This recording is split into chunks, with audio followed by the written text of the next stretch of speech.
नमस्कार दोस्तों, फिर से स्वागत है हमारे नए वीडियो में। देखिए, आज हम पढ़ रहे हैं रिट के बारे में। ये REET रिट टीचर के एग्ज़ाम की बात नहीं है। ये रिट बात है भारतीय संविधान के अनुच्छेद 32 के तहत जो संवैधानिक उपचारों का अधिकार, मौलिक अधिकार प्रदान किया गया है, उसके तहत हाई कोर्ट और सुप्रीम कोर्ट दोनों ही रिट जारी कर सकते हैं। आज हम उन 5 रिटों के बारे में जानकारी प्राप्त करेंगे। उच्चतम न्यायालय अनुच्छेद 32 के तहत एवं उच्च न्यायालय अनुच्छेद 226 के तहत रिट जारी कर सकते हैं। ठीक है, ध्यान रखना, उच्चतम न्यायालय यानी सुप्रीम कोर्ट अनुच्छेद 32 और हाई कोर्ट यानी उच्च न्यायालय अनुच्छेद 226 के तहत रिट जारी कर सकते हैं। ये अनुच्छेद पूछ सकते हैं एग्जाम में। यह रिट अंग्रेजी कानून से लिए गए हैं, जहां इन्हें विशेषाधिकार रिट कहा जाता है। इन्हें राजा द्वारा जारी किया जाता है, क्योंकि इंग्लैंड में राजा का शासन है। जिन्हें अब भी न्याय का झरना कहा जाता है। ठीक है, इन रिट को ब्रिटेन में क्या कहा जाता है? न्याय का झरना कहा जाता है। आगे चलकर उच्च न्यायालय ने रिट जारी करना प्रारंभ कर दिया। यह रिटें लोगों के अधिकारों और स्वतंत्रता को कायम रखने के लिए असाधारण उपचार थी। रिट 5 प्रकार की जारी की जाती है। तो ये है रिट के प्रारंभ होने का जो इतिहास है वो। अब देखिए 5 प्रकार की रिट कौन कौन सी है। पहली रिट है बंदी प्रत्यक्षीकरण, हैबेस कॉर्पस। मित्रों, आपको इसका नाम अंग्रेजी में भी याद रखना चाहिए, क्योंकि एक बार एग्जाम में पूछा गया था। उसमें बंदी प्रत्यक्षीकरण की जगह देवनागरी लिपि में ही हैबियस कॉर्पस शब्द लिखा हुआ था। ठीक है, तो उससे क्या है, कंफ्यूज हो जाते हैं कि यार हैबियस कॉर्पस क्या है, बंदी प्रत्यक्षीकरण है, एक परमादेश है। तो इसलिए आपको इसके अंग्रेजी शब्द भी याद रखने चाहिए। देखिए, बंदी प्रत्यक्षीकरण क्या है? ये लैटिन भाषा से लिया गया है, यानी ये शब्द किससे लिया गया है? लैटिन भाषा से, जिसका शाब्दिक अर्थ होता है शरीर को प्रस्तुत किया जाए।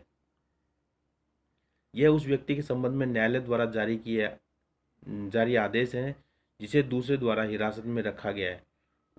उसे न्यायालय के सामने प्रस्तुत किया गया, तब न्यायालय मामले की जांच करता है। यदि हिरासत में लिए गए व्यक्ति का मामला अवैध है तो उसे स्वतंत्र किया जा सकता है। इस तरह यह किसी व्यक्ति को जबरन हिरासत में रखने के विरुद्ध है। बंदी प्रत्यक्षीकरण की रिट सार्वजनिक प्राधिकरणों या व्यक्तिगत दोनों के खिलाफ जारी किया जा सकता है। ठीक है, यानी बंदी प्रत्यक्षीकरण में तात्पर्य यह है कि कोई व्यक्ति किसी भी अपराध में यदि उसको अरेस्ट किया जाता है तो उसको 24 घंटे के अंदर अंदर निकटतम सक्षम न्यायाधीश के सामने उसको प्रस्तुत किया जाएगा। अब है परमादेश। अगली रिट क्या है? परमादेश, मैंडेमस। परमादेश रिट का शाब्दिक अर्थ है हम आदेश देते हैं। ठीक है, परमादेश यानी हम आदेश देते हैं। यह एक नियंत्रण है जिसे न्यायालय द्वारा सार्वजनिक अधिकारियों को जारी किया जाता है। सार्वजनिक अधिकारी यानी सरकारी अधिकारी से तात्पर्य है, ताकि उनके कार्यों और उसे न करने के संबंध में पूछा जा सके।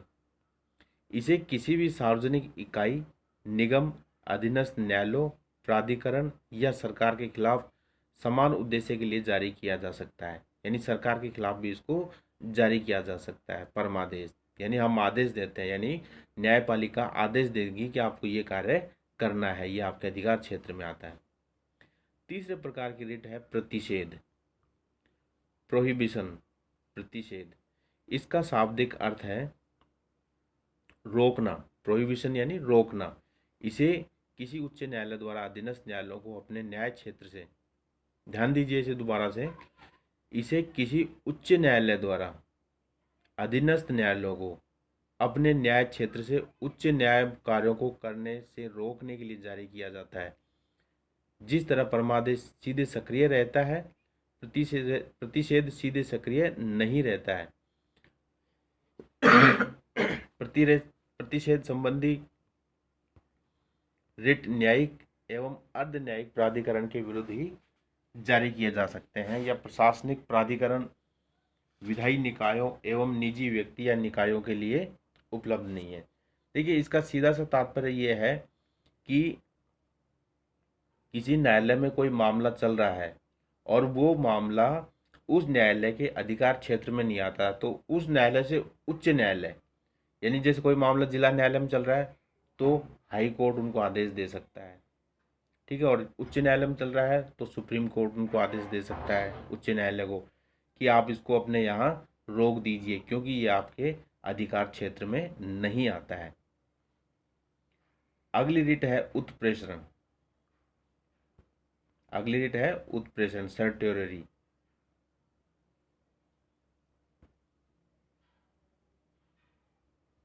उत्प्रेषण से आश्रय है प्रमाणित होना या सूचना देना। उत्प्रेषण पहले प्रतिषेध के समान ही है, केवल इतना अंतर है कि प्रतिषेध जो है प्रारंभ के चरण में जारी किया जाता है, जबकि उत्प्रेषण उत्तर चरण में जारी किया जाता है, ठीक है। प्रतिषेध में तो कार्रवाई रोकने के लिए कहा जाता है, और उत्प्रेषण में ये कहते हैं कि आप कार्रवाई रोक दो और इसको ऊपर भेज दो, इस मामले को उत्प्रेषण यानी उच्च न्यायालय में भेज दो, ठीक है। ये दूसरा चरण है।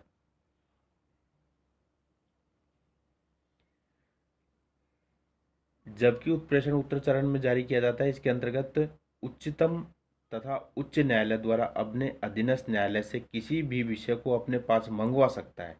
यानी कोई मामला चल रहा है तो ये कहेंगे आप उसको ऊपर भेज दो, यानी मेरे पास भेज दो, इस मामले पे आप कार्रवाई मत करो। इस संबंध में सूचना प्राप्त भी कर सकते हैं, यानी कोई मामला चल रहा है और उनके अधिकार क्षेत्र से बाहर है तो वो इससे संबंधित सूचना भी ले सकते हैं और अपने पास भी उस मुकदमे को मंगवा सकते हैं।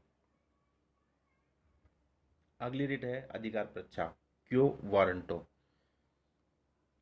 जब कोई व्यक्ति ऐसे पदाधिकारी के रूप में कार्य करने लगता है जिसके रूप में कार्य करने का उसे वैधानिक रूप से अधिकार नहीं है, तो न्यायालय अधिकार परीक्षा के आदेश द्वारा उस व्यक्ति से पूछता है कि वह किस आधार पर इस पद पर कार्य कर रहा है, ठीक है।